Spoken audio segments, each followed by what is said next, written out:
और जमशेदपुर में पुलिस ने तीनों लोगों को अवैध शराब पीते किया गिरफ्तार। आरोपियों के पास से अवैध देशी शराब बरामद। घर में चल रहा था शराब का कालो कारोबार।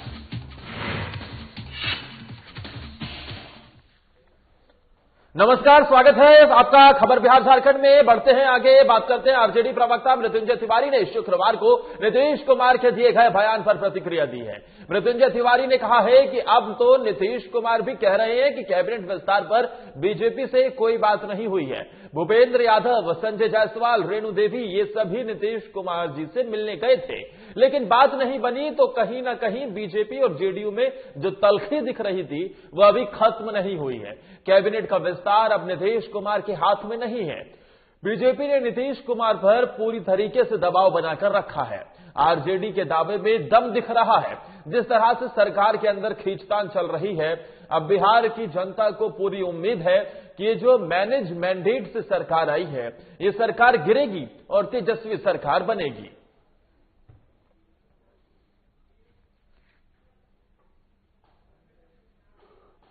अब आदरणीय नीतीश कुमार जी का ही बयान आ गया है कि कैबिनेट विस्तार पर बीजेपी से कोई बात नहीं हुई है। कल बीजेपी के माननीय भूपेंद्र यादव जी, संजय जायसवाल जी सभी नेता गए थे आदरणीय मुख्यमंत्री जी से बात करने, लेकिन बात नहीं बनी है। इसका मतलब है कहीं न कहीं बीजेपी जेडीयू के रिश्ते में जो तलखी है, जो खटास आई है, वो अभी नहीं सुलझा है।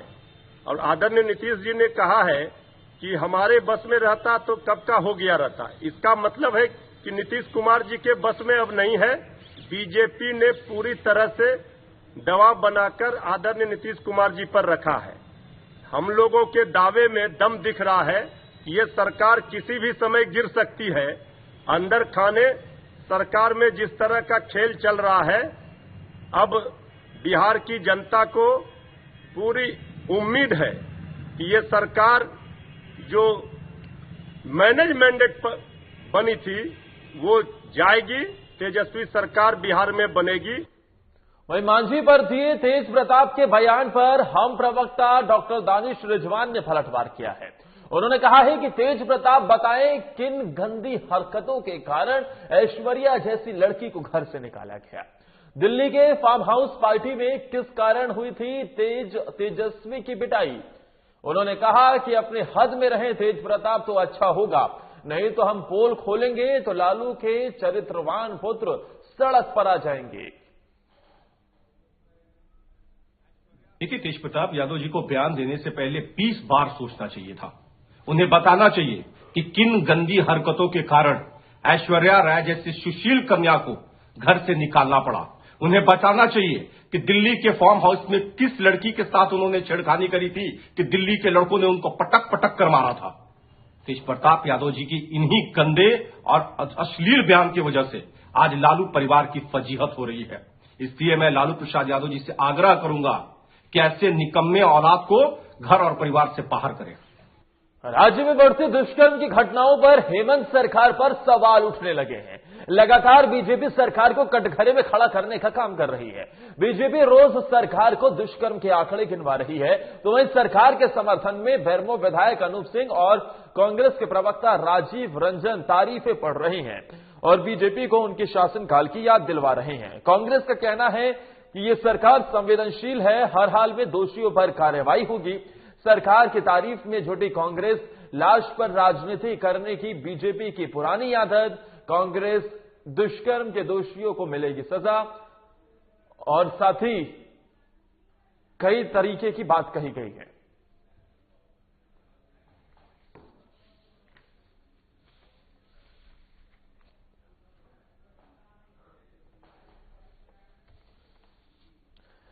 हेमंत सरकार पर एक तरफ जहां विपक्ष में बैठी बीजेपी लगातार निशाना साध रही है, लगातार जिस तरीके से हम देख रहे हैं कि झारखंड में अपराध बढ़ रहा है, दुष्कर्म के मामलों में इजाफा हो रहा है और इसी को लेकर अब विपक्ष हमलावर है, तो दूसरी तरफ सहयोगी कांग्रेस ने पलटवार किया है। कांग्रेस की तरफ से साफ कहा गया है कि ऐसे मुद्दे पर राजनीति करना गलत है। पहले बीजेपी अपने शासनकाल को याद करे कि किस तरीके से आपराधिक घटनाओं में उनके शासनकाल में इजाफा हुआ था, यानी कुल मिलाकर देखा जाए तो लगातार जिस तरीके से आपराधिक घटनाएं बढ़ रही हैं, उस पर एक बार फिर से पक्ष बनाम विपक्ष की लड़ाई होती हुई दिखाई दे रही है। आरोप प्रत्यारोप का सिलसिला जारी है।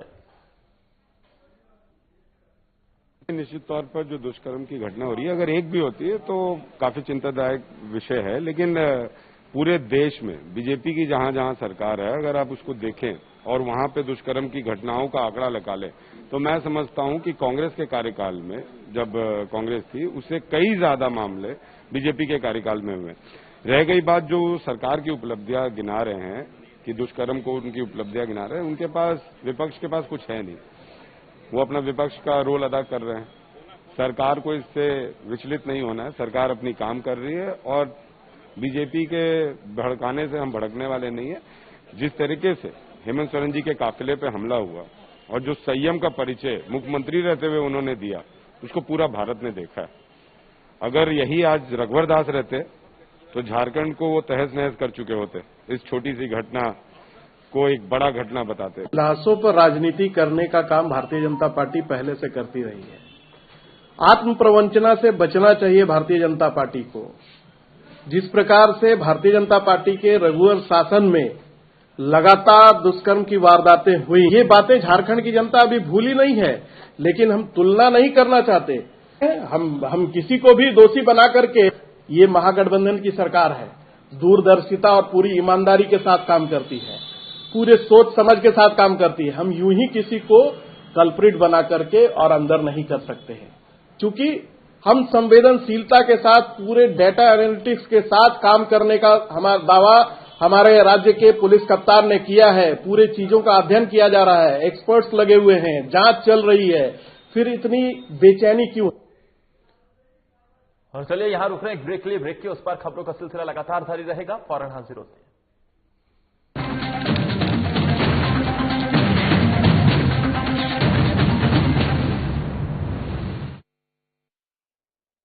मैं हेमंत सोरेन सत्यनिष्ठा से प्रतिज्ञान करता हूं कि मैं विधि द्वारा स्थापित भारत के संविधान के प्रति सच्ची श्रद्धा और निष्ठा रखूंगा।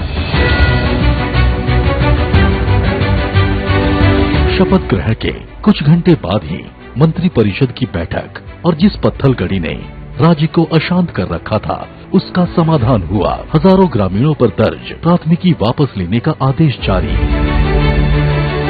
महिलाओं के खिलाफ हुए अपराध की त्वरित सुनवाई के लिए 22 फास्ट ट्रैक कोर्ट के गठन को मंजूरी। गरीबों के असाध्य रोगों के बेहतर इलाज हेतु 5 लाख तक की सरकारी मदद को अमली जामा पहनाया गया। जरूरतमंदों को भोजन उपलब्ध कराने के लिए 6,595 मुख्यमंत्री दीदी किचन, मुख्यमंत्री विशेष किचन, 1300 दाल भात केंद्र, राज्य भर के अस्पतालों में isolation ward, Covid ward, oxygen युक्त बेड, आईसीयू, वेंटिलेटर और संक्रमण के जांच की व्यवस्था हुई। अब जरूरत थी प्रवासी श्रमिकों को वापस लाने की। देश में सबसे पहले यहीं से पहल हुई और 484 श्रमिक एयरलिफ्ट 8.50 लाख श्रमिक भाइयों को श्रमिक स्पेशल ट्रेन से वापस लाया गया। 25 करोड़ मानव दिवस का सृजन एवं 20,000 करोड़ पारिश्रमिक देने के लक्ष्य के साथ योजना लागू की गई। श्रमिकों की मेहनत को सम्मान प्राप्ति के लिए बीआरओ से एमओयू हुआ और देश की सीमा पर सड़क निर्माण में संलग्न हुए। झारखंड की भावना को प्रतिबिंबित करने वाले राज्य के नए प्रतीक चिन्ह का अनावरण हुआ। महिला सशक्तिकरण की दिशा में फूलो झानो आशीर्वाद योजना के जरिए शराब हड़िया के निर्माण और बिक्री में शामिल महिलाएं अपने जीवन में बदलाव की प्रेरक कहानियां कर रही हैं। 26,000 सखी मंडल की बहनों को बैंक लिंकेज के माध्यम से 370 करोड़ एवं 111 कुशल नर्स को देश के बड़े अस्पतालों में नियुक्त किया गया। इस कड़ी को और सशक्त करते हुए 22 युवतियों को कपड़ा उद्योग में नौकरी दी गई। खेल के क्षेत्र में विश्व भर में परचम लहराने वाले झारखंड को 20 साल बाद 24 जिला खेल पदाधिकारी मिले, उनकी नियुक्ति सुनिश्चित हुई। इस तरह झारखंड अपने सीमित संसाधनों के साथ विकास के सभी सोपान तय कर रहा है ताकि राज्य की समृद्धि एवं समावेशी विकास की परिकल्पना को साकार किया जा सके।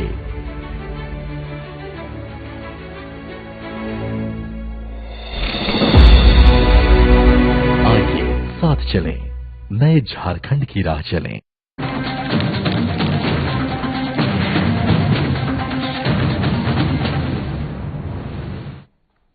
ब्रेक के बाद स्वागत है आप सभी का। नए साल के पहले दिन सीएम नीतीश कुमार मुख्य सचिवालय पहुंचे थे।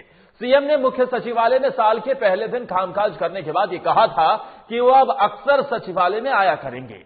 हफ्ते भर बाद सीएम नीतीश एक बार फिर मुख्य सचिवालय पहुंचे। पुराना सचिवालय स्थित कक्ष में सीएम नीतीश कुमार पहुंचकर अधिकारियों के साथ बैठक करते नजर आए। साथ ही नीतीश कुमार ने सिंचाई योजना की समीक्षा की। उनके साथ जल संसाधन मंत्री विजय कुमार चौधरी, ऊर्जा मंत्री विजेंद्र यादव, लघु जल संसाधन मंत्री संतोष सुमन और राज्य के मुख्य सचिव दीपक कुमार के साथ साथ अन्य विभागीय अधिकारी भी मौजूद रहे।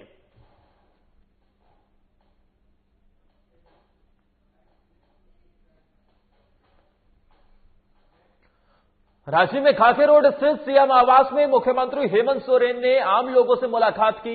इस दौरान सीएम ने आम लोगों की शिकायतों और समस्याओं को सुना।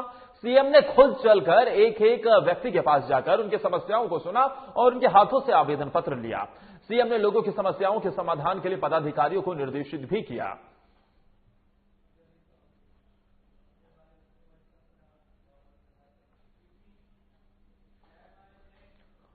मुख्यमंत्री हेमंत सोरेन ने एचडीएफसी बैंक लिमिटेड के रांची स्थित 2 नए ब्रांच का डिजिटल उद्घाटन किया। मुख्यमंत्री हेमंत सोरेन ने एचडीएफसी बैंक लिमिटेड के लाइन टैंक रोड रांची और सिंह मोड़ रांची स्थित 2 नए ब्रांच का डिजिटल उद्घाटन किया। इन दोनों ब्रांच के शुभारंभ से रांची में अब एचडीएफसी बैंक लिमिटेड की 14 शाखाएं कार्यरत हो जाएंगी। वहीं मुख्यमंत्री हेमंत सोरेन ने कहा कि राज्य में जो पढ़ाई कर रहे छात्र छात्राएं हैं उनके स्कॉलरशिप और पेंशनधारियों को पेंशन की राशि समय समय पर उपलब्ध हो, इसके लिए राज्य सरकार कृत संकल्पित है। स्कॉलरशिप, पेंशन समेत आर्थिक सहयोग की राशि लाभुकों तक पहुंचाने में बैंकों की भूमिका महत्वपूर्ण है। एचडीएफसी बैंक लिमिटेड प्रबंधन राज्य के सुदूरवर्ती ग्रामीण क्षेत्रों में महिला स्वयं सहायता समूह की महिलाओं को ऋण और प्रशिक्षण देकर रोजगार से जोड़ने का काम करे।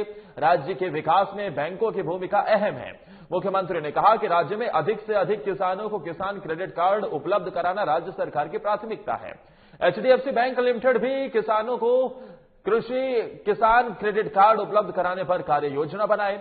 महिला स्वयं सहायता समूह द्वारा बनाए गए उत्पाद का मार्केटिंग और ब्रांडिंग भी एचडीएफसी बैंक लिमिटेड करे, इस पे जो मैकेनिज्म है उसे तैयार करा जाए। साथ ही इस मौके पर राज्य के मुख्य सचिव सुखदेव सिंह, मुख्यमंत्री के प्रधान सचिव राजीव अरुण इक्का, एचडीएफसी बैंक लिमिटेड के झारखंड स्टेट हेड अभिषेक कुमार सहित अन्य पदाधिकारी भी उपस्थित रहे।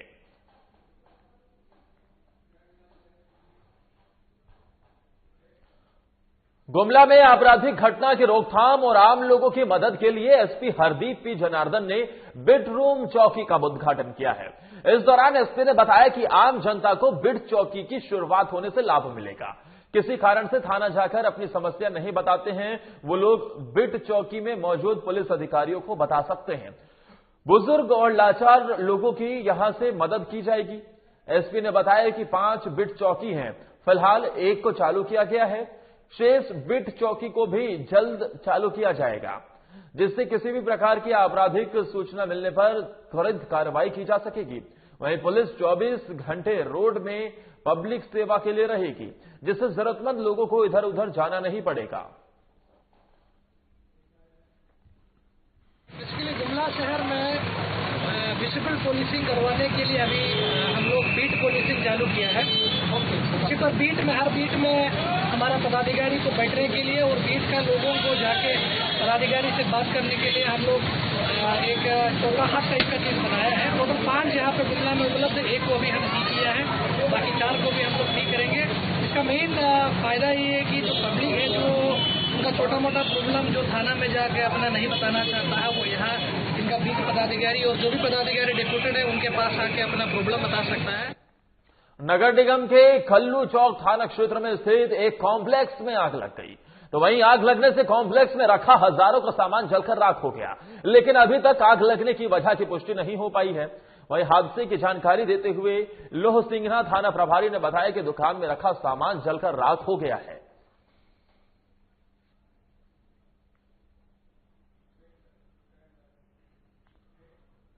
और यहां रुक रहे हैं एक और ब्रेक के लिए। ब्रेक के उस पार भी खबरें जारी रहेंगी।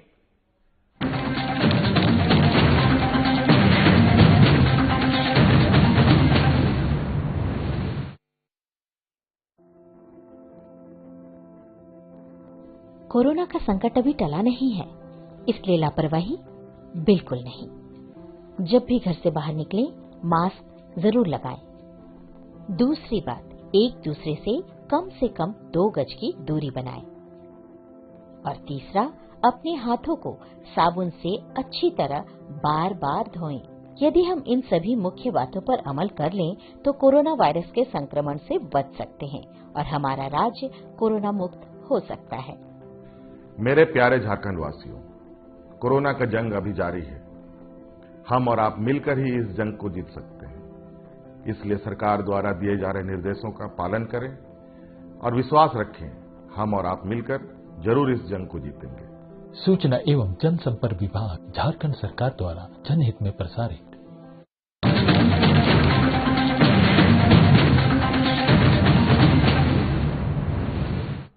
ब्रेक के बाद बात करते हैं रोहतास की, जहां के कोचस बाजार में एक टायर के गोदाम में भीषण आग लग गई, जिसमें लाखों रुपए की साइकिल और उसके पार्ट्स जलकर राख हो गए। आग लगने के कारण बताया जा रहा है कि शॉर्ट सर्किट की वजह से ये आग लगी है। आग की लपटें इतनी तेज थी कि आग बुझाने में अग्निशमन विभाग की टीम को काफी मशक्कत करनी पड़ी, तब जाकर आग पर काबू पाया गया। घटना के बाद कुछ घंटे तक घटनास्थल पर अफरा तफरी का माहौल रहा, लेकिन समय पर फायर ब्रिगेड की टीम ने पहुंचकर आग पर काबू पा लिया। पीड़ित दुकानदार इमरान राइन के मुताबिक आग की लपटों ने गोदाम में रखे लगभग 15 लाख की कीमत की साइकिल, टायर और पार्ट्स उसमें जलकर राख हो गए हैं। तकरीबन 7:30 बजे 7 बजे के आसपास लगा है, 7-7:30 बजे। क्या चीज क्षति हुआ है? ये साइकिल रिम और टायर, ट्यूब और जितना स्पेयर पार्ट था वो सारा, मतलब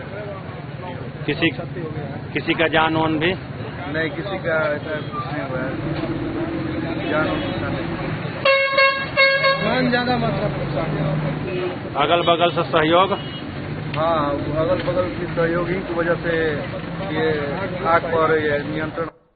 जमशेदपुर के सुंदरनगर थाना क्षेत्र में पुलिस ने एक घर में छापेमारी के दौरान 3 लोगों को गिरफ्तार किया है। पुलिस ने बताया है कि तीनों आरोपी घर में अवैध देसी महुआ शराब पी रहे थे। पुलिस को गुप्त सूचना मिली थी कि घर में देसी शराब का काला कारोबार चल रहा है, जिसके आधार पर पुलिस ने कार्रवाई को अंजाम दिया और इन तीनों को गिरफ्तार कर लिया।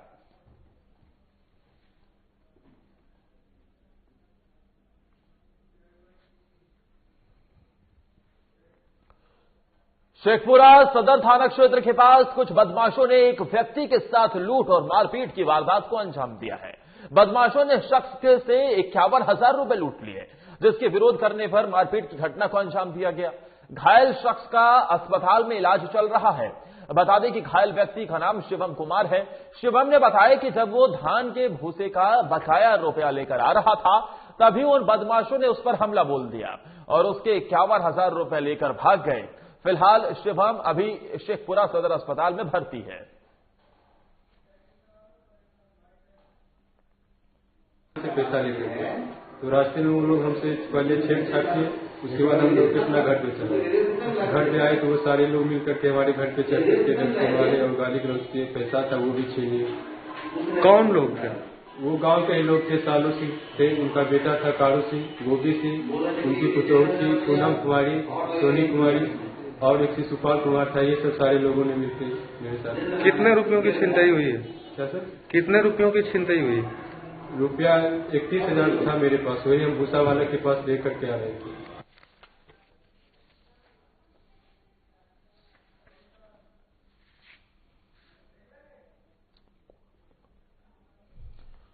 शेखपुरा की खबर हम आपको दिखा रहे हैं, जहां अब इस मामले की जांच में पुलिस जुट गई है।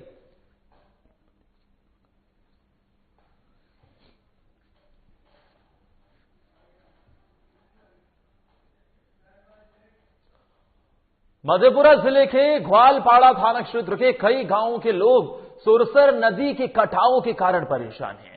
बीते 10 सालों में नदी के कटाव के कारण कई गांव विस्थापित हुए हैं और फिर से नदी के कटाव के कारण उनके ऊपर विस्थापन का खतरा मंडरा रहा है। क्या है पूरा मामला, इस खास रिपोर्ट के जरिए देखिए।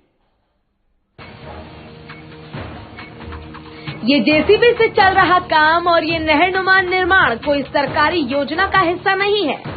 ये नदी की धारा को बदलने की कोशिश है। इलाके के कई गांव नदी की बदलती धारा के कारण कटाव की चपेट में हैं।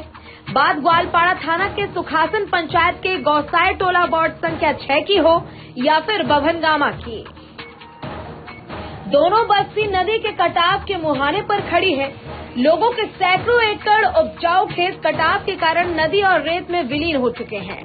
बभनगामा गांव में करीब 300 परिवार सुरसर नदी के कटाव में कई बार विस्थापित हो चुके हैं। लोगों की माने तो उनके द्वारा कई बार स्थानीय एमपी, एमएलए और जिला प्रशासन के अधिकारियों से कटाव रोकने के लिए आवश्यक कार्रवाई करने की मांग भी की गई, लेकिन कुछ नहीं हुआ और मजबूरी में ही अपने से नदी की धारा मोड़ने की कोशिश की गई है। से नदी काटते आ रहा है हम लोग को, और रात टोला घर था हम सबका, लेकिन वहाँ से जो नदी का काटो था उसमें घर सब समा गया हम लोगों का। तो हम लोग उपट के फिर दोबारा आए हैं, नया गोला बनाए हैं, लेकिन यह वही नदी हम लोगों को फिर घर तक पहुंच गया है। कुछ हम लोग काम किए हैं, जेसीबी से लेबर लगवा करके हम काटो को कुछ बंद किए हैं, लेकिन कुछ अभी बाकी है। अभी पानी बहुत कम है नदी में, अभी बांध बांधने से हम लोगों का घर द्वार बच सकता है इसमें। पंचायत के मुखिया भी बताते हैं कि एक दशक में 2 बार इस गांव के लोग विस्थापित हो चुके हैं। एक बार फिर नदी इनके नई बस्ती के पास पहुंच चुकी है। कई बार इस संकट के बारे में स्थानीय जनप्रतिनिधियों और प्रशासन के लोगों को अवगत कराया गया है, लेकिन कार्रवाई नहीं होने पर लोगों ने खुद से ही नदी का रुख मोड़ने का प्रयास किया। यदि सरकार और प्रशासन भी थोड़ा ध्यान दे तो सैकड़ों लोगों के घरों को कटाव से बचाया जा सकता है। वहीं इस मामले को लेकर सीपीआई नेता ने भी प्रशासन से ठोस पहल की मांग की है। 10 वर्षों से ये नदी जो है अपना जो दिशा के वजह से बस्ती का कटाव जारी किया हुआ है, लेकिन कुछ ग्रामीण और कुछ ऐसे समाजसेवी व्यक्ति है जैसे कि पिंटू कुमार जो अपने स्तर से काम करवाए, जेसीबी लगवा करके लेबर लगवाए, दिशा को मोड़ने का प्रयास किए। इसके लिए हम लोग भी आवेदन दिए, विधायक जी को भी दिए, जिला पदाधिकारी महोदय को भी दिए, सीओ साहब को भी दिए, तो उनकी सुनवाई नहीं हुई। हम लोग चाहते हैं कि किसी तरह से बस्ती को कटने से रोके और यहाँ कोई भी ऐसे सरकारी स्कीम हो कि यहाँ किया जाए ताकि बस्ती को कटने से रोका जाए। और पिछले दिन भी आप आलमनगर और चौसा प्रखंड में आप फुलौत और मुरौत में सैकड़ों परिवार कटाव से कोसी नदी में विलीन हो गया। आज तक उस कटाव पीड़ित परिवार को पुनर्वासित नहीं किया गया, जबकि लाखों करोड़ों रुपया उसके नाम पर जो है तो लुटा दिया गया। वही स्थिति गोलपाड़ा प्रखंड के इस बभनगामा गांव में है। लगातार कटाव हो रही है, लोगों ने आवेदन दिया है, आवाज उठाई है, लेकिन जिला प्रशासन संवेदनहीन बनी हुई है। हम कहना चाहते हैं कि जिला प्रशासन शीघ्र संज्ञान ले और इस कटाव पीड़ितों को बचावे। ग्वालपाड़ा के कटाव पीड़ितों के सवाल पर जिला के उप विकास आयुक्त ने बताया कि नदी के कटाव से गांव को बचने के लिए कटाव रोधी कार्य के लिए संबंधित विभाग को निर्देश दिए गए हैं। बहरहाल सरकार और जिला प्रशासन के हर दावे से हटकर मधेपुरा जिले के कटाव से पीड़ित परेशान हैं। बात चाहे कोसी दियारा की हो या फिर कोसी के सहायक नदियों के कटाव पीड़ितों की। अब देखना है कि कब तक ग्वालपाड़ा के कटाव पीड़ित गांव में कटाव रोधी कार्य सरकारी स्तर पर शुरू होते हैं। मधेपुरा से साधना प्लस न्यूज के लिए रमन कुमार की रिपोर्ट।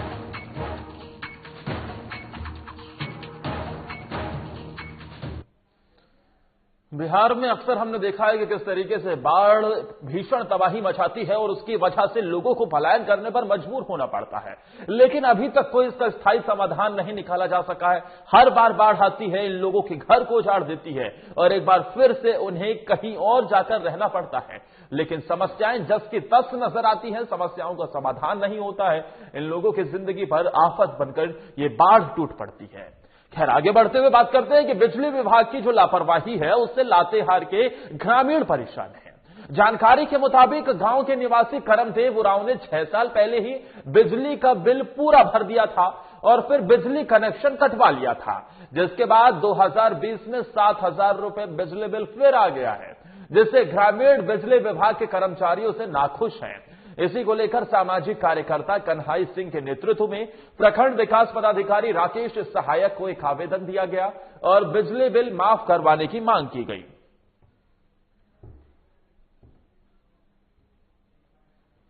बिजली बिल लगातार आ रहा है, जबकि बिजली कनेक्शन 100 साल पहले ही लोग कटवा लिए हैं। जो आपके सामने लोग हैं जो बिजली बिल लगातार आ रहा है, इसलिए इस संबंध में बार बार जाते हैं बिजली ऑफिस, तो बिजली ऑफिस में न जय रहता है न आई रहता है, बोलता है कि जाओ बाद में आना। उसी सवाल को लेकर आज हम लोग प्रखंड विकास पदाधिकारी बरवाली से मिलने आए थे और हम लोगों ने मांग पत्र दिया है। वहीं बिहार में बीजेपी के सहयोगी हिंदुस्तानी आवाम मोर्चा ने पश्चिम बंगाल विधानसभा चुनाव में उतरने का ऐलान कर दिया है। बिहार के पूर्व सीएम जीतन राम मांझी की पार्टी हिंदुस्तानी आवाम मोर्चा 26 सीटों पर बंगाल के चुनाव लड़ेगी। हम के पश्चिम बंगाल के प्रदेश अध्यक्ष कृष्णा सिंह ने शुक्रवार को पटना में ऐलान किया है कि हिंदुस्तानी आवाम मोर्चा पश्चिम बंगाल में 26 सीटों पर विधानसभा चुनाव लड़ने को तैयार है। इसके लिए पार्टी संगठन को बंगाल में मजबूत किया जा रहा है। वहीं गठबंधन की बात पर कृष्णा सिंह ने कहा कि अभी इसे लेकर कोई फैसला नहीं लिया गया है, लेकिन वक्त आने पर इस पर भी विचार किया जाएगा। हम 26 सीटों के बाद देखेंगे, अगर जरूरत पड़ी तो हम गठबंधन के साथ भी चुनाव लड़ सकते हैं। पश्चिम बंगाल स्टेट यूनिट के अध्यक्ष पद पर श्री कृष्णा सिंह जी को मनोनीत किया गया है और श्री कृष्णा सिंह जी काफी एक्टिव और जुझारू और सामाजिक संगठनों से जुड़े हुए हैं। पिछले 20, 25, 30 वर्षों से पश्चिम बंगाल में सामाजिक संगठनों से काफी जुड़ाव के कारण उनकी काफी लोकप्रियता है, जिसके कारण माननीय राष्ट्रीय अध्यक्ष जी ने इन्हें अध्यक्ष पद पर मनोनीत करने का काम किया है। और इसी के साथ इस बुलेटिन में फिलहाल के लिए इतना ही। नमस्कार।